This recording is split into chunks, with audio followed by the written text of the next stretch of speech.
साल 2025 कई मायनों में दुनिया के लिए खास रहा है। जेंजी शब्द भी इस पूरे साल छाया रहा। जेंजी के आंदोलनों से कई देशों की सरकारें हिल गईं।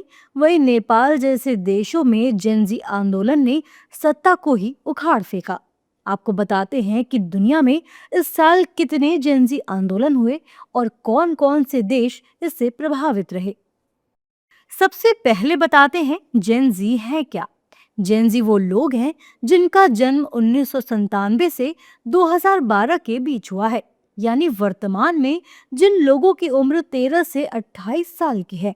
जेनजी वो पीढ़ी है जो डिजिटल युग में पली बड़ी है, जो सवाल पूछती है और चुप रहने के बजाय बोलना पसंद करती है। इस जनरेशन के लोगों ने दुनिया की कई देशों की सरकारों को हिलाया है।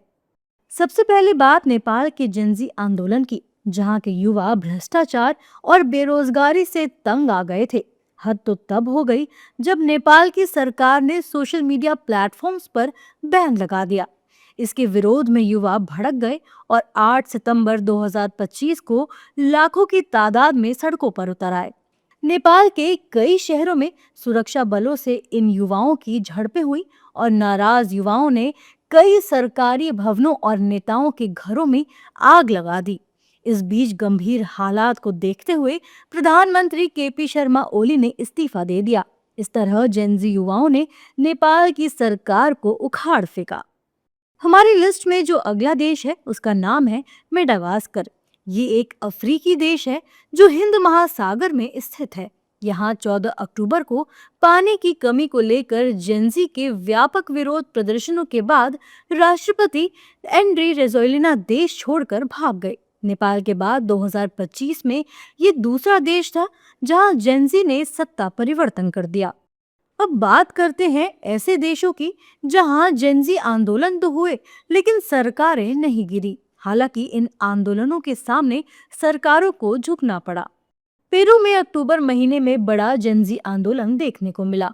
युवाओं ने भ्रष्टाचार, आर्थिक असंतोष और राजनीतिक संकट के खिलाफ मोर्चा खोल दिया, जिसके चलते देश और सरकार में कई बड़े बदलाव हुए। मोरक्को में भी अक्टूबर और नवंबर के बीच जेंजी आंदोलन भड़का। जेंजी आंदोलन ने रेबात और अन्य शहरों में सरकारी नीतियों, बेरोजगारी और सामाजिक असंतोष के खिलाफ विशाल प्रदर्शन किए। इससे सरकार को सामाजिक सुधारों के लिए मजबूर होना पड़ा। पिराग्वे में भी मार्च और अक्टूबर 2025 के दौरान जेंजी विरोधों ने सरकार को झुकने पर मजबूर कर दिया। आंदोलन के बाद सरकार ने कई अधिकारियों को बर्खास्त कर दिया और सरकारी नीतियों में व्यापक बदलाव किए।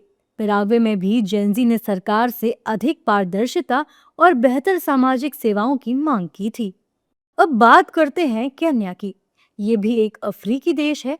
केन्या में भी जून से जुलाई के दौरान अन्य देशों की तरह ही जेंजी युवाओं ने कर नीतियों, भ्रष्टाचार और अन्य मुद्दों के खिलाफ बड़े प्रदर्शन किए।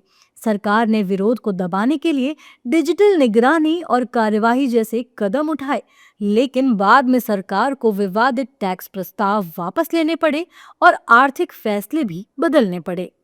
इन देशों के अलावा दुनिया में इंडोनेशिया और फ्रांस जैसे कई और भी ऐसे देश हैं जहां छोटे स्तर पर इस तरह के प्रोटेस्ट हुए, जिन्होंने पूरे विश्व का ध्यान अपनी ओर खींचा। बांग्लादेश एक ऐसा राष्ट्र है जहां 2024 में जेंजी आंदोलन ने तत्कालीन प्रधानमंत्री शेख हसीना को देश छोड़ने पर मजबूर कर दिया। हालांकि एक साल गुजर जाने के बाद भी 2025 में बांग्लादेश में हालात सुधरे नहीं हैं।